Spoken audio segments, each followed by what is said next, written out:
Everyone, it's Deadpool Negative back again with a review of Transformers issue 29. I am really beating that to death. I'm sorry. This was, for all the complaints I had about, well, it wasn't complaints. It was just pointing out that Kirkman does this a lot. There's a lot of pipe laying in issue 28. A lot of setup. And in this issue,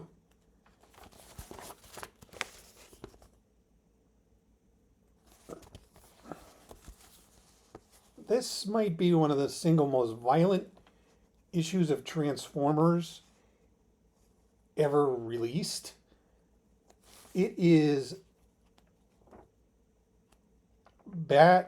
It feels like almost like again, singing the praises of Dan Mora. It almost feels like one of those late period Bill Sienkiewicz Moon Knights, where you thought the fighting was so intense that it was kind of shattering the actual page, or should I say the borders of the page? I should be more specific. Oh boy, I know that's a pretty big comparison to make, but that's what I like. I mean, most people think of Bill Sienkiewicz, they think of like the later stuff, but the way he transitioned during Moon Knight was he and Doug Mensch got progressively stranger and crazier with the work. It felt like his art was kind of bashing its way against the panels, and that's what this issue does. It is simply Megatron attacks the Autobots.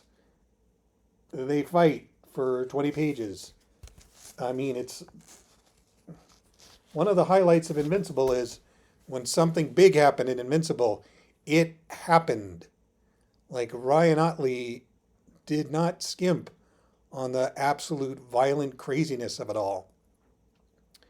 And Kirkman, battles had stakes.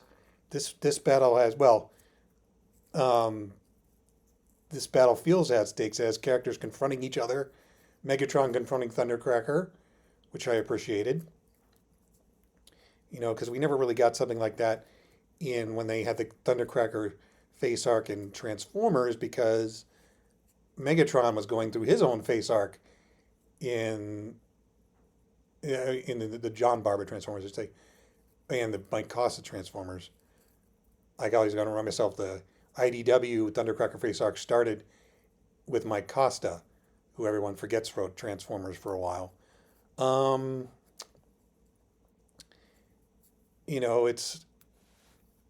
And they get Soundwave gets away, and really, how does Mora do this? I'm not saying, I'm not, but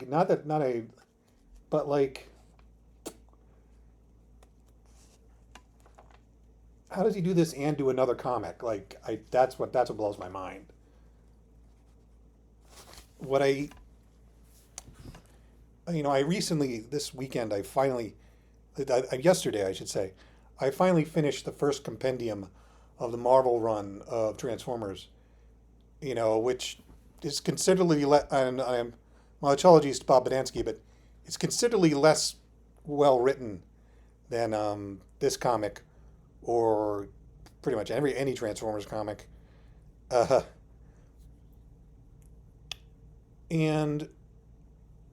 one thing that always struck me when I was a kid, and it hits me now, is how I would just stare at the Perlin Akingarvey artwork and just drink it in.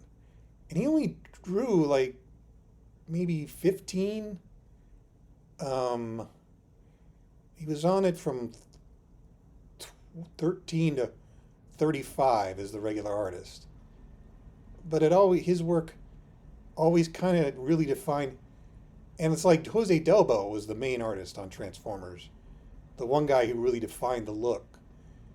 And no offense to the late Mr. Delbo, but there's something about Perlin's artwork on the characters that really made them pop and kind of explode on screen.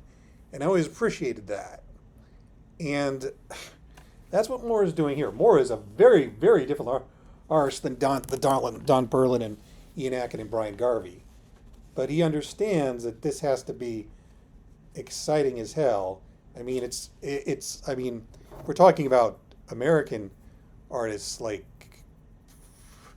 I mean, we want to talk about like great Transformer art. There's a plenty of great Transformer artists. Like, but we're this is like Jeff Senior level, or like some of the stuff that was happening in the Chaos storyline. Or it's funny. I like Vivian Ramendelli as an artist. I never liked him as a Transformer artist. That's the funny thing. But yeah, this kind of reminded me of like how Chaos gets with Ramendelli literally drawing every Decepticon turning into one robot. That was certainly different. And when Nick Roach and Andrew Griffith, who were the kind of main artists of the post Costa IDW run, they would turn out like really nice stuff and crossover events.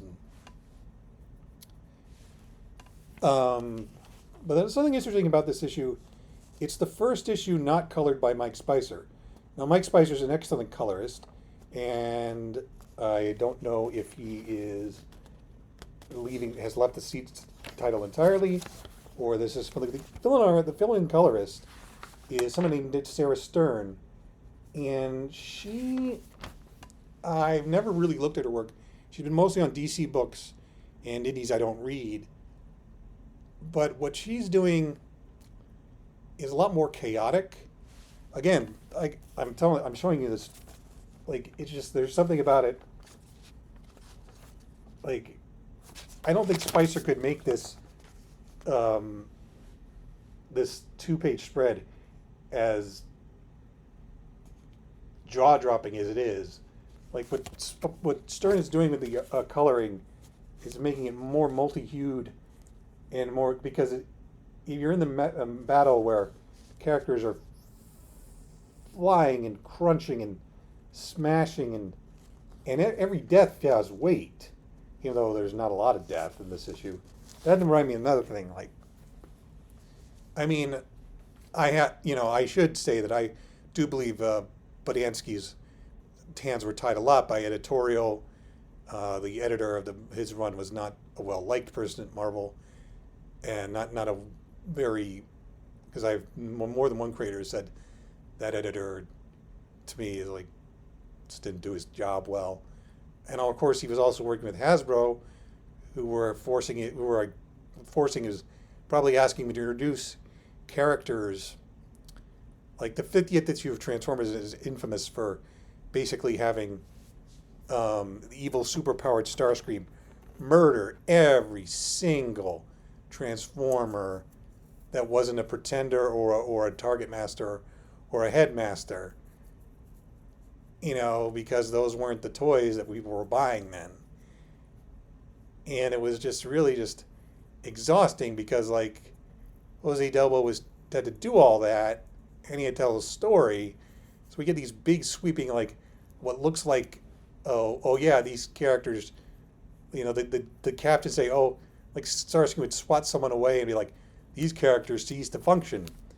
I mean, in this issue, the very first page, the character Megatron killed, he's like, oh yes, that's succulent. That's succulent. A succulent Energon meal. That's all Megatron wanted. A succulent Energon meal. But again, as much as I love this issue, though, we get to the end, the last page, and to set up the end of the arc. And again, it's like, it's amazing how Kirkman still found a way to be weird about women in a Transformers comic. My favorite, quote unquote favorite, I should say, portrayal of women in a Kirkman comic has always been Brit. In the first two volumes, the first volume, she's a stripper who dropped out of law school. Brit's love interest is a stripper who dropped out of law school because she liked being a stripper, and it made her more money. And in the third volume of Brit, I'm talking about the 3 one-shots that Black and White released, drawn by Tony Mora, then Cliff Rathburn. we meet Britt's ex-wife, and of course, like Britt's wife, current wife, has a baby now. It's always they have a baby, and she's carrying the baby and glowering. And she walks up to Britt and says, "I know we agreed on an open relationship, but I don't like that she's here." And I'm thinking to myself, like, there is always this feeling that, like, women, Adam Eve does this, Lori from Walking Dead does this. Not that the women don't have their no moments. Like, I think Adam Eve definitely has her moments as a good person, but like, there's also, I remember there's this one issue of Invincible where Adam Eve is pregnant, and I really don't want to, and she starts talking about, like, not about like, wow, I'm pregnant, what's that going to be like for me?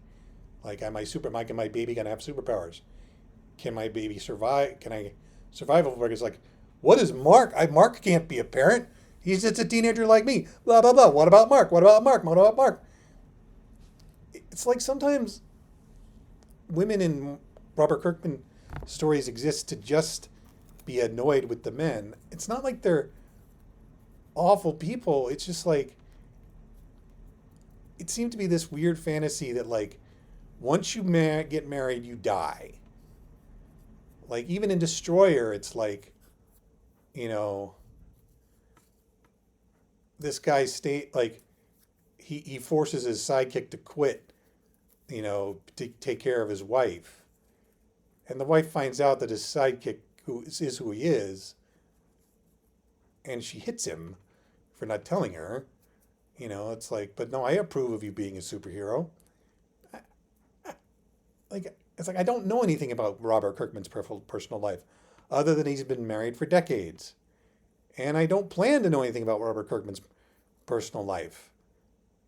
But I just can't help but feel this twinge whenever I read his work that I'm going to come into the point where it's like, can you just stop nagging? You know, it's just, I don't know. It's probably me more than it is him. But otherwise, the issue's great, and I highly recommend reading it. Just like I've highly recommended reading every issue since I started this channel. Anyway, I will talk to you all later. Bye.